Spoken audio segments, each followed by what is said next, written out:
Élodie Letombe, bonjour. Bonjour. Merci d'être avec nous. Alors Élodie, on va commencer avec cette première question. La grève doit être motivée par des revendications professionnelles, mais toutes les revendications professionnelles sont-elles tolérées? Avant de répondre, il est nécessaire de rappeler la définition juridique de la grève. Alors, la grève, c'est une cessation collective et concertée du travail dans le but de faire aboutir des revendications professionnelles.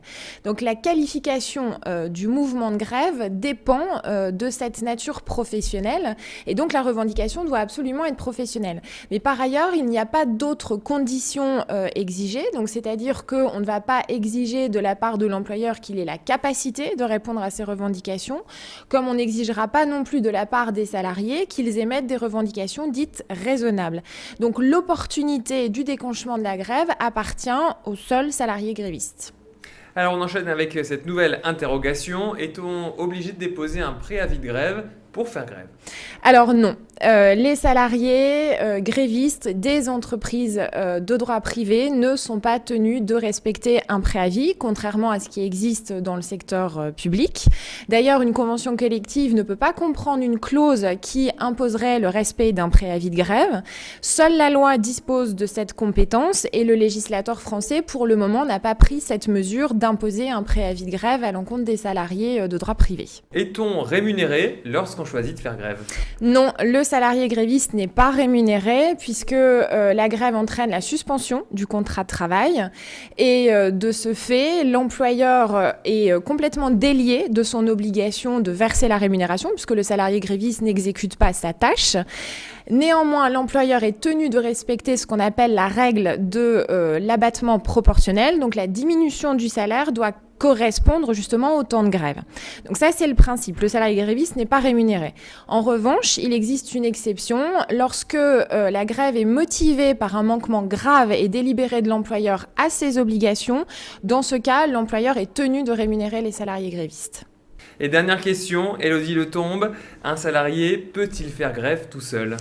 Alors non, un salarié ne peut pas faire grève tout seul parce que la grève est un droit qui finalement a une double nature. C'est un droit qui est à la fois individuel et collectif.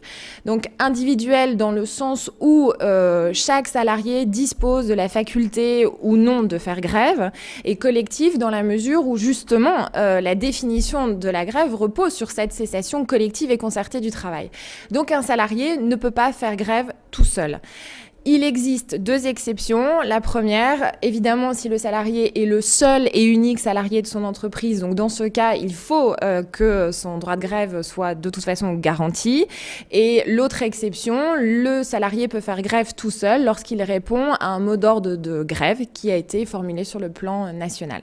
Autre question en se plaçant de l'autre côté, en tant que patron de ma société, ai-je le droit de remplacer les salariés grévistes par des employés en CDD ou en intérim le temps d'une grève?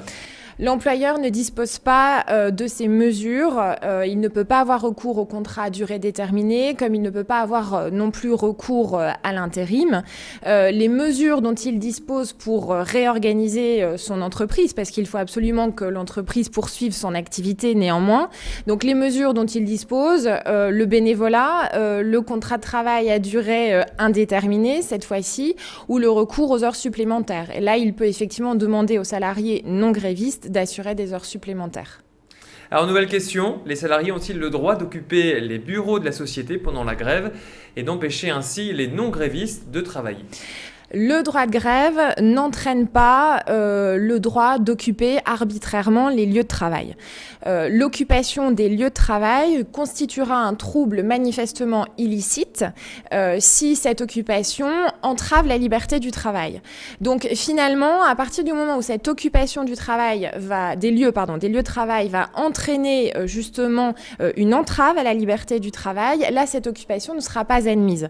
Mais la jurisprudence tolère une occupation dite symbolique des locaux, donc à savoir une occupation qui est temporaire et qui n'entraîne pas cette entrave à la liberté du travail. Alors une question qui se pose souvent et régulièrement, mon employeur a-t-il le droit de me licencier pour avoir participé à une grève? Le droit de grève en France est un droit qui est constitutionnellement garanti. Donc le salarié gréviste est protégé. Et d'ailleurs, le Code du travail énonce d'une part que l'exercice du droit de grève n'entraîne pas la rupture du contrat de travail sauf faute lourde. Et d'autre part, le Code du travail énonce aussi qu'un salarié gréviste ne peut pas faire l'objet d'une sanction, d'un licenciement ou d'une mesure discriminatoire parce qu'il exerce son droit de grève. Donc il est protégé, il ne peut pas faire l'objet d'une mesure disciplinaire, sauf s'il commet une faute lourde, et ce qui peut être le cas, par exemple, lorsqu'il est auteur d'actes de séquestration ou lorsqu'il empêche les salariés non grévistes de travailler. Et dans ce cas, il peut être sanctionné. L'employeur peut prendre une mesure disciplinaire et, au besoin, avoir recours au licenciement.